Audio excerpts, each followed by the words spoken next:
welcome back to the Public Gardens GIS training series. This is lesson 5. Today we're going to learn how to set up our GPS data collection equipment and collect some field data using the ArcGIS Public Gardens data model. To complete this lesson, you'll need a mapping grade GPS receiver and a Windows mobile-based data logger running Esri's ArcPad 8 or 10 software. All right, let's get started. So the first thing we want to do is take a look at the equipment that we're going to be using today. We have a Trimble Pro XH Bluetooth GPS receiver mounted on top of a prism pole with our data logger, which is a Trimble Nomad, connected to the side of it. So one of the first things we want to do is, of course, mount our GPS receiver on top of our prism pole, turn on the power, and then we're going to raise the pole up so that it's over our head so we get a clear GPS signal. I usually go to just about 6 feet so that it's not too high.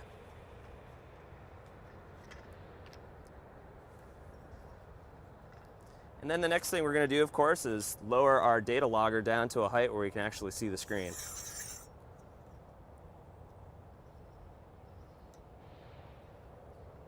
And then, of course, when we're ready to collect information on our plants, we'll move this pole to the actual location of the plant that we're going to be recording the center of.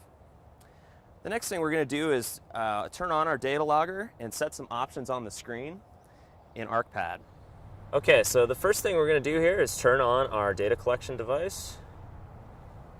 And then we're going to start ArcPad. If you have ArcPad 8 or 10 installed, you'll have the ArcPad Today toolbar here. You can just hit the ArcPad icon on that. If not, go to the Start menu and start ArcPad from there.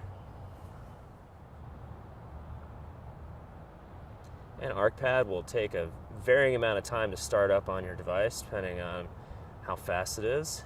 It's like any program. And once we get going here, we're going to open up choose a map to open if you're using ArcPad 10. And then it'll list all of the maps that are currently installed on your data collection device. And if you completed our previous lesson, you should have a map for the East Asian section on there. We'll go ahead and click on that, and then click the OK button, and the map will load. And as the map loads, you should see the aerial photography of the East Asian section for the UC Davis Arboretum load in. And now that it's all loaded, the first thing we're going to do is go through and check some of the options in the program to make sure that everything's set up correctly for our data collection today. So the first option we're going to go to along the file toolbar here, you should see an icon for, looks kind of like a sheet of paper. Hit the down arrow under it and then hit Options. And we're going to want to make sure that our display units are in US units or statute units. You can look through the different options available to us by scrolling along the bottom. But we're not going to have to change anything else in this program at this time, so we can just go ahead and hit OK. And now the next thing we're going to do is we're going to set up our GPS receiver so that it will communicate with ArcPad. You can see that there's an icon that kind of looks like a satellite. If you click the down arrow under that, we can go to GPS Preferences. And on the first page of the GPS Preferences here, we want to set our protocol to be able to communicate with our GPS.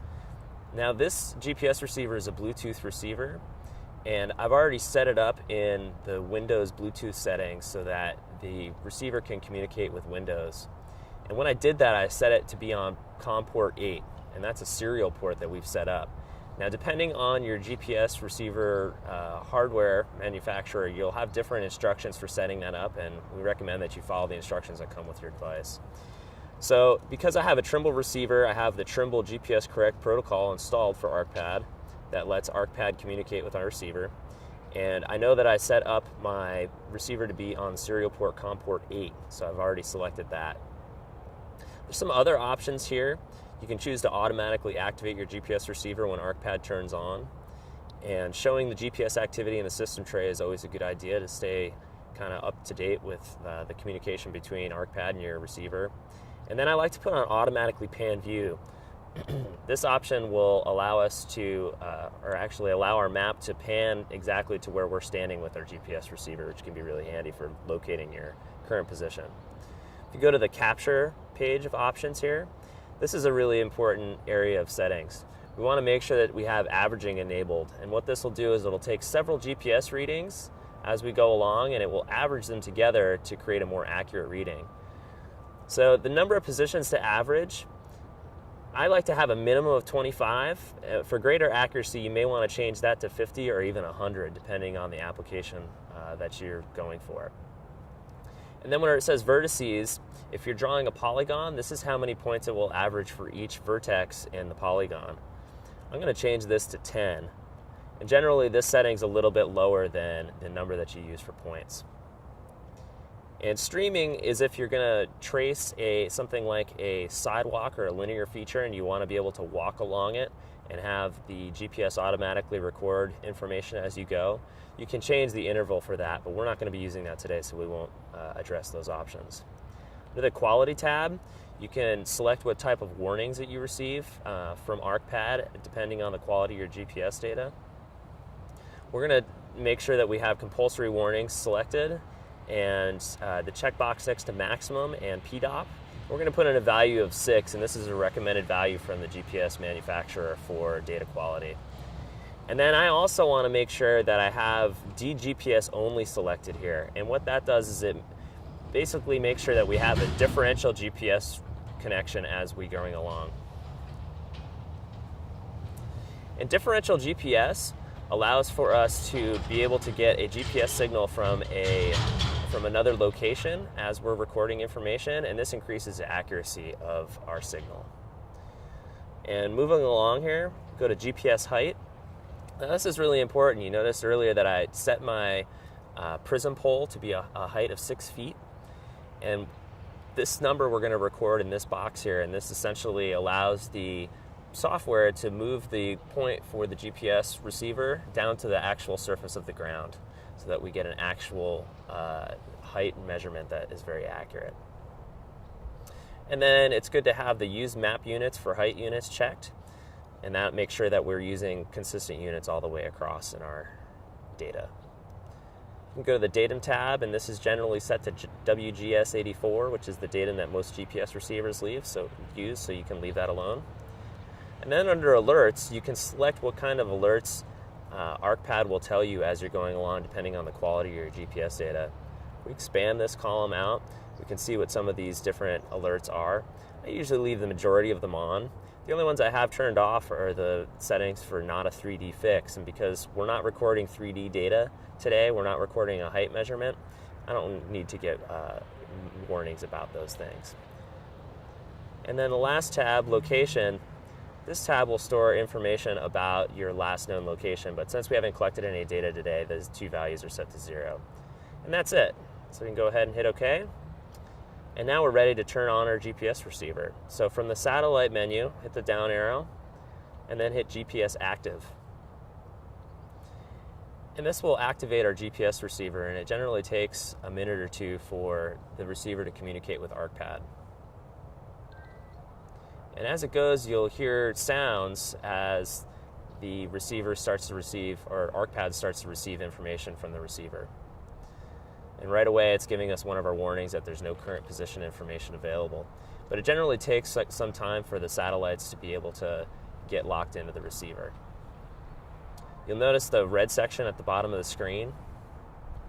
This screen will start to report position information for the satellites as soon as there are enough received. So now you're seeing in the lower left-hand corner that we have 4 of 7 satellites available connected. ArcPad will continue to report these errors until we have enough information to get an accurate fix. Okay, so one of the things we're going to take a look at here are the settings that are along the bottom of the screen here. Actually, it's more of some information that it's reporting. So as I mentioned before, ArcPad will continue to report that there's no position fix available. And because it says no fix at the bottom, you may want to turn that option off so you're not constantly hitting dismiss. So I'm going to go ahead and do that really quickly.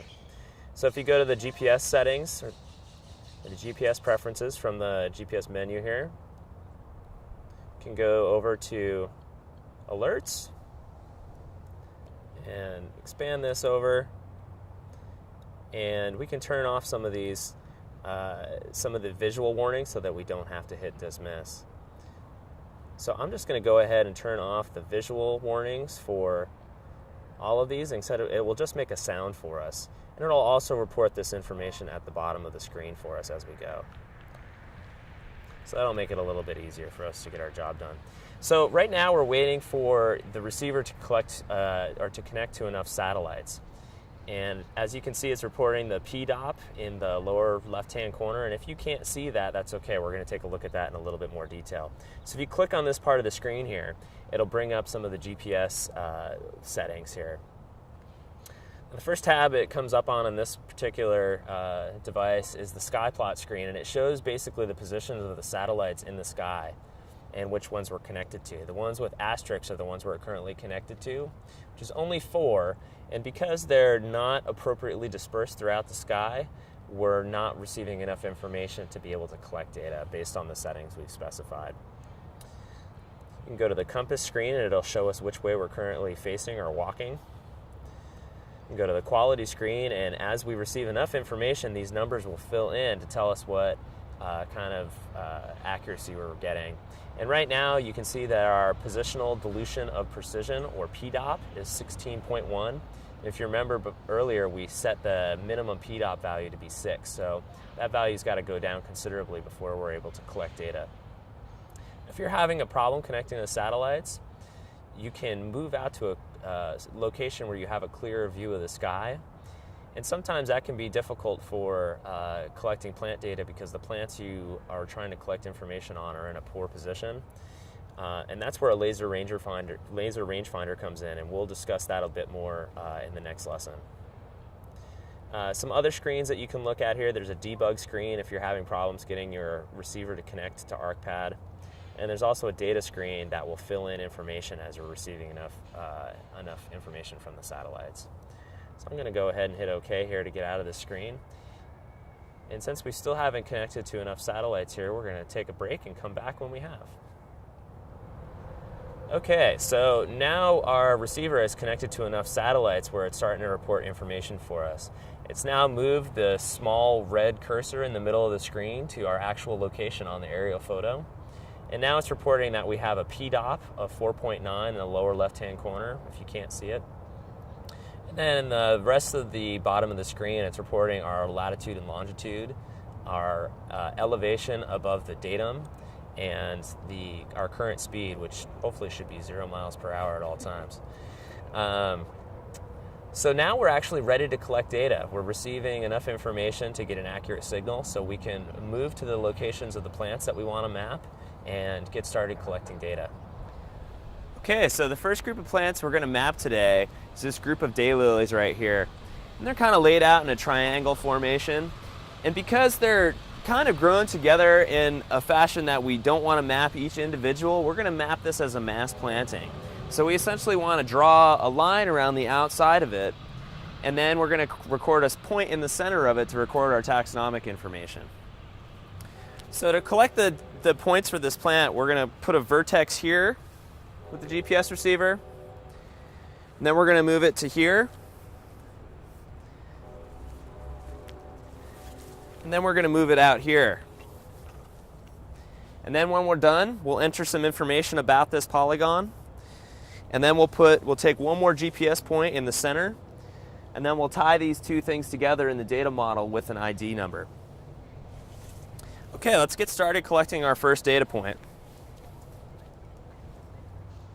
Okay, so now we've got our GPS set up at the location of the first vertex we want to record of this mass planting. So what we're going to do is go to the Edit menu here. It has a pencil on it. And you'll see that there's a pencil icon here on the left. We're going to hit that, and it'll ask us which layer we want to collect information on, and we have plant center and mass planting as our two choices. Go ahead and collect mass planting, and then we should be able to hit this icon here to go down the drop down and select the type of data we want to collect, and we want to collect a polygon. And once we have that, you'll see that it activates this satellite icon here that kind of has a little bit of an X, and that's to collect a vertex. So we're going to go ahead and hit that, and you'll see it brings you to the screen where it's starting to collect different points. And since we set our vertex averaging to 10, it's collecting 10 independent GPS points, and it averages those together. Once we have that, then we're ready to move on to our next point. And as you probably noticed on that last point, that reflection can sometimes be a real problem when we're collecting data out in the field. There's always bright sunlight, or at least on the majority of days here in California, and the screens tend to be a little difficult to read in the bright sunlight. So hopefully you're able to get all the information out of that you needed to. So here we are at our second point. And another thing I'd like to mention at this point is that a lot of these prism poles have a little level on it. And the more level that you can get the pole when you're taking your point, the more accurate that location is going to be. So let's go ahead and take that second point. So to put the next vertex in, you can hit the icon at the bottom of the screen that has a little satellite, a point, and an X. You can also hit the one at the top. I'm going to hit the one at the bottom here. And it tells us that we have no current position fix. So that's also indicated in that red area at the bottom of the screen. So basically, the warnings that we've set up keep us from collecting data when we don't have enough information to do so. So basically, we have to wait until we have enough satellites again to be able to take this point. Okay, so now we're back and we've got our satellites connected again and our PDOP sufficiently low so that we can start collecting information. Right there. So to collect our next vertex, I'm going to go ahead and hit the satellite icon with the X down at the bottom of the screen, or you could hit the one at the top. And again, it's going to go to this screen where it's going to average a number of points for us and collect a more accurate position. Once it gets to 10, we're ready to move on to our next point. Okay, so let's move on now to the third point.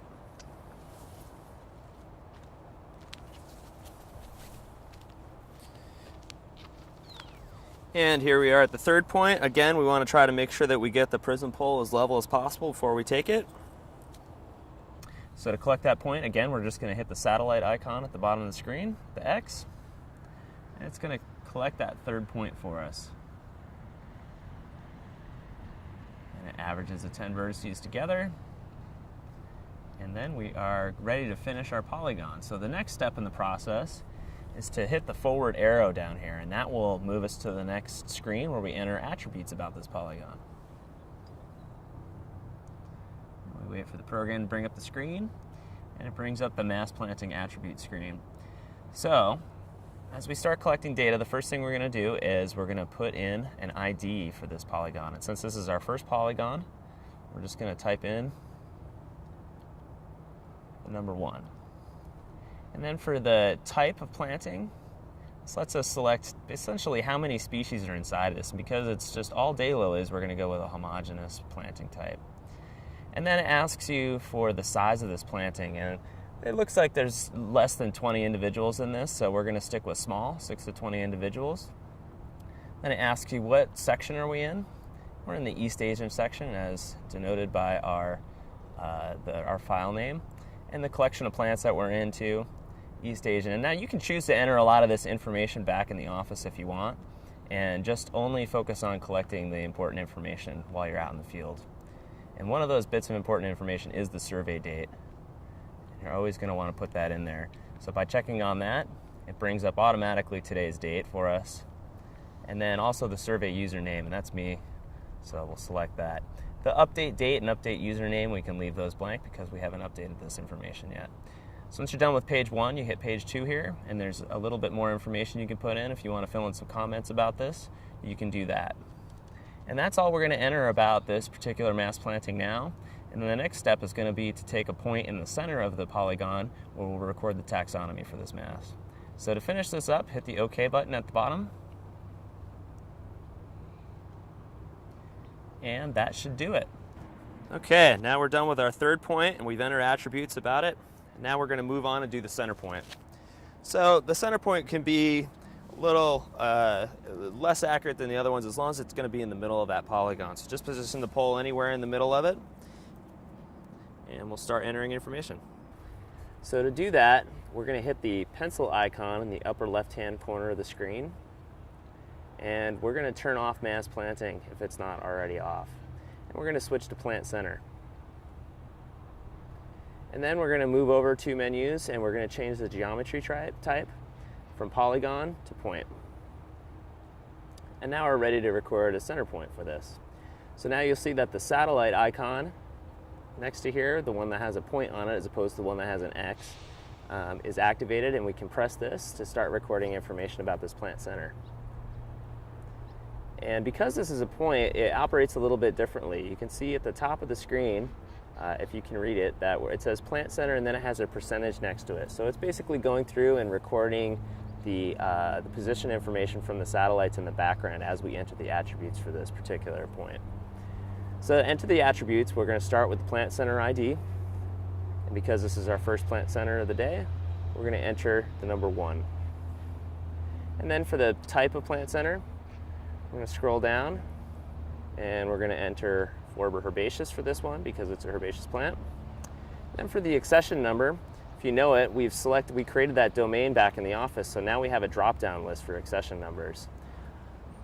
I don't know what the exact accession number of this plant is for this exercise, but I'm just going to pick one from the list, but hopefully you should know that information, or you can select to enter it when you get back in the office.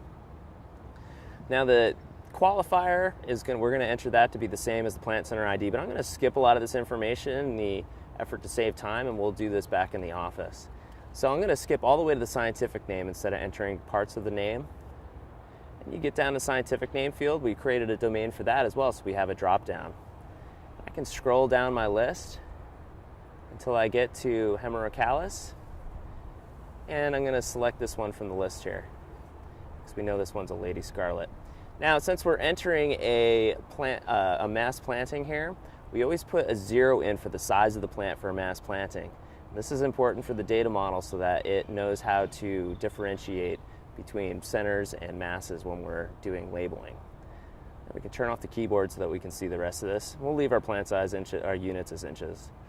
On to page 3, we can enter the section name from our drop-down list and the collection name if we want. Reference grid, latitude, and longitude, those are all fields that we'll deal with back in the office, but it is really important that we get the survey date and the username, which is me. And then on to page 4. Update username, we'll leave that blank because we haven't updated this yet. The status defaults to alive. And here's a really important part here where it has a field for mass planting ID. Since the center point is linked to that, we put in the ID of the mass planting we're recording info on, and now these will be linked together when we get back into the office. And then if you want to enter any comments, there's a chance to do that here at the end. Okay, so that concludes lesson 5. So today we learned how to set up our GPS equipment and collect a few points and polygons using the ArcGIS Public Gardens data model. Next time we're going to learn how to incorporate a laser rangefinder into our equipment setup and be able to collect points from a distance. Thanks a lot. See you next time.